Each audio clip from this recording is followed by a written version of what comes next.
Greetings, it's Joyful Hermit. I'm giving you a little bit different view of the Hermitage. Behind me is some of the wall. I just have that much electrical to take out. The rest of it's laying on the floor behind me. But I'm going to remove the wall tomorrow. I still have to cut some 2x4s or 2x6s to make for brace supports for the support wall. Moving right along, did a little planting earlier, and I had an email this morning and then a phone call, and I find it just going right along with some thoughts on spiritual experiences, sharing them, and discerning. And this person had a thought come. She had been to an interdenominational Bible study. She's Catholic. The others are not. And a woman in the study was very upset because she may have an aneurysm. She isn't sure in her stomach. And they're doing tests in about a week. So I think she's concerned because I think her mother, some relative, died of one, so it's made this woman very, very anxious, and she's a mother of 3 children. So the person who was writing to me and then called had a thought on her way home last night that she heard her voice say to pray 9 rosaries to help for this woman's life, and then to give the woman, after she prayed the 9 rosaries, to give this woman who is concerned with her health, this other woman's most precious rosary, and that means so much to her, to herself. She was to give it to this woman. But then she also had the thought come to her to her husband has a dream of a career he would like. And this woman who was hearing this voice said that she also then offered God that she would stop hoping for her husband's dream in exchange for this woman to be well. But then in the final conclusion of it, she realized that she was sort of bargaining with God, or thought she was, and wondered if she should go to confession. Well, so I thought, well, this is very good. This is good practice to go through in the ways that God communicates with us or others on the other side, and how to help people learn to discern voices or thoughts. So the young gal called me today after I had read the email, and we have a good relationship, and I said, okay, let's just start through from the beginning. The first thing I said, I noticed that you said it was your voice that you heard, and I said that most of the time we do not hear our own voice telling us to do something, but sometimes that can be. And the thoughts that came, but I said, do you really think this young woman is so busy with two little babies and her husband, and just exhausted, up in the night and working all day around the house and taking care of these children? I said, we have to wonder if the Virgin Mary would ask you to pray 9 rosaries. They take time to pray for this woman's benefit, this woman who fears she might have an aneurysm. I said, that's another thing to sort of consider. And it's different for like the children at Fatima, when the angel of Portugal and the Virgin Mary told them to pray, and the angel of Portugal would find them playing and say, no, pray, pray. Those children weren't heads of households. They did not have responsibilities that this woman has. So it's a little different, If I had a voice, not my own probably, but my angel or God or the Virgin Mary telling me to pray so many rosaries, I would probably take it a little bit more seriously, and think, that probably was what she wanted of me. So we got to that. I said, but we're still not sure. I said, we just have to sift through these voices and these thoughts that you had. Then I said, now about this offering, that you would stop hoping for your husband's dream and praying for it. I said, is that just his dream, or is that your dream for him also? Because I happen to know, she hasn't enjoyed where they are living right now.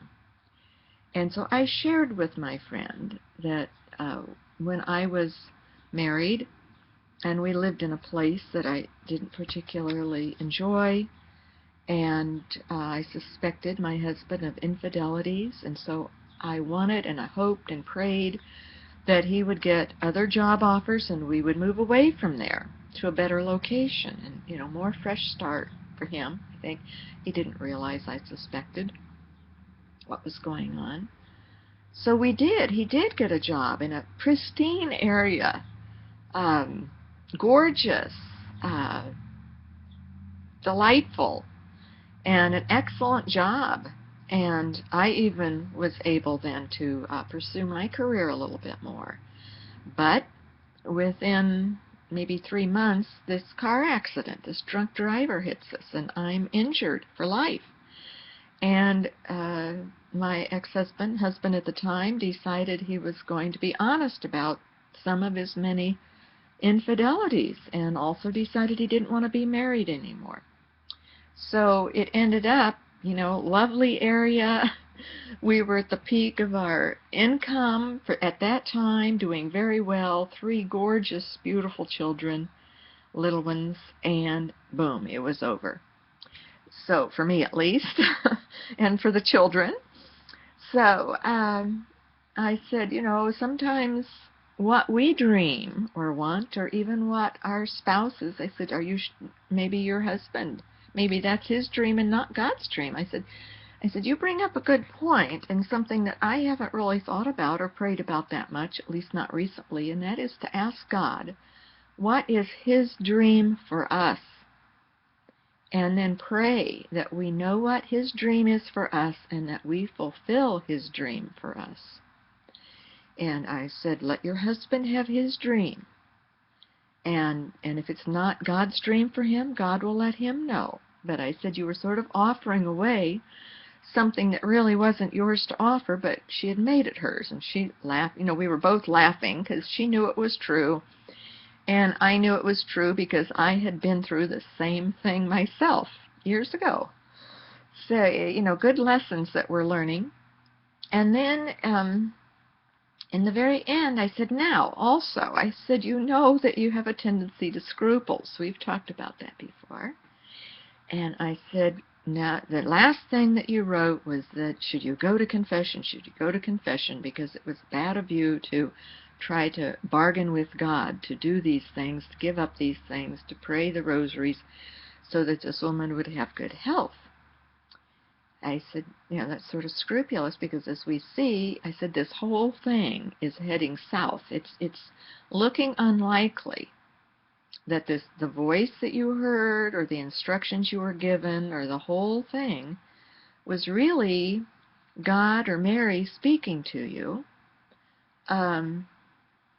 But I said, I know that God is delighted with your heartfelt thanks. And it was an emotional time at the Bible study. So I said, sometimes the emotions will get us thinking in certain ways, spiritual things, when it's more an emotional situation. And I said, but he knows your great desire to help this woman and your heartfelt love of her and concern. I said, now, even if you hadn't stopped to think or emailed me or something, I'm her friend, we share things, I said, what if you had done the 9 rosaries, ignored the children a bit more, or however you would work those rosaries in, or stay up more and be even more tired at night, and then gave her your rosary, your most prized rosary. I said, would this woman want the rosary? She said, well, she doesn't like Catholic. She's anti-Catholic. And I said, well, there's another indication that you were on the wrong track this time. But I said, something in you told you, and that's why we have spiritual friends to talk things over with and to help us discern. Because she was thinking, oh, how could she even find time to drive? She lives in a rural area, to drive to a parish and find a priest to go to confession. So the whole thing unwound, and we started laughing, and I said, I think the lesson is on us. And a big one is to not take on other people's dreams and make them our own, because we want to get out of a certain situation or want something better, or even if we genuinely want that person to have their dream, we don't know if that's God's dream for them.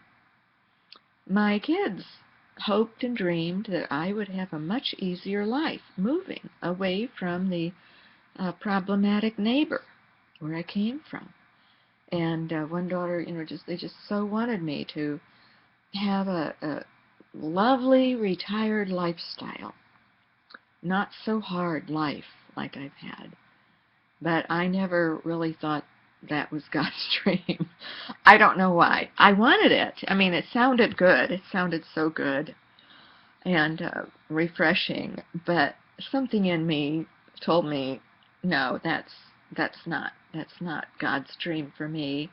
Also based on so many spiritual experiences that I haven't shared with my kids. Loads of them. Some I have, but mine is a life of suffering, called to suffer. And I had even quipped last winter, or a year ago, when we were thinking about moving me, that it likely would be, it would be worse. And oh, sure it has been. I'm in the worst circumstances I have ever lived in my entire life. But I've also had the greatest growth here spiritually. Anyway, it's good to discuss our spiritual experiences with others. And this young woman said, oh, she said, I knew you would get to the bottom of this. And she said, you have authority, she said, you have authority with these things. And I said, oh, no, I don't. And I told her about the potato prayer that a woman and her family here were doing together, a potato novena.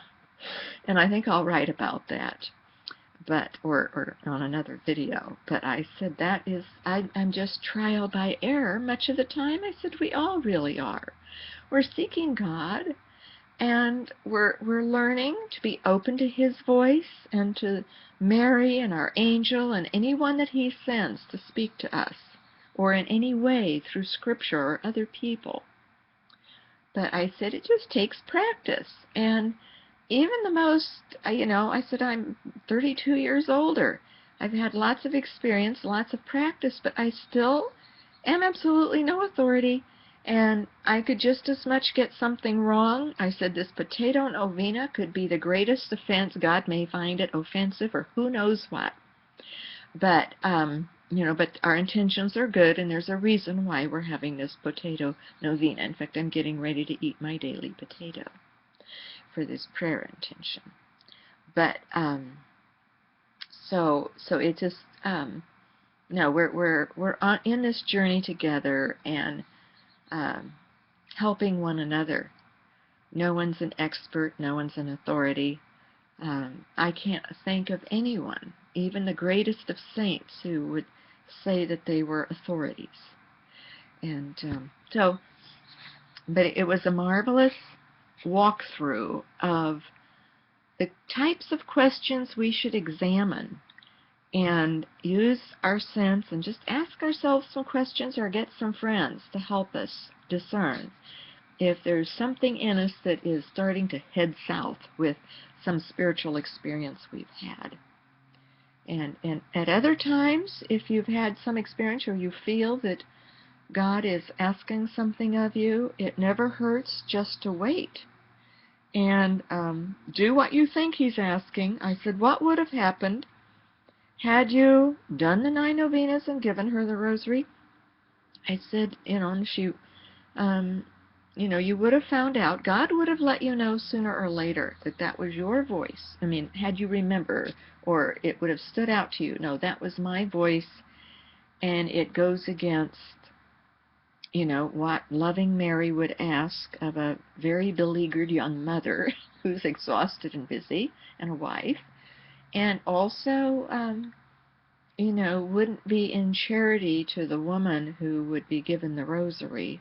That would stir up angst in her. So, yeah, we just, this is good. This is excellent. And we're all just on the journey and helping one another. God bless His real presence in us.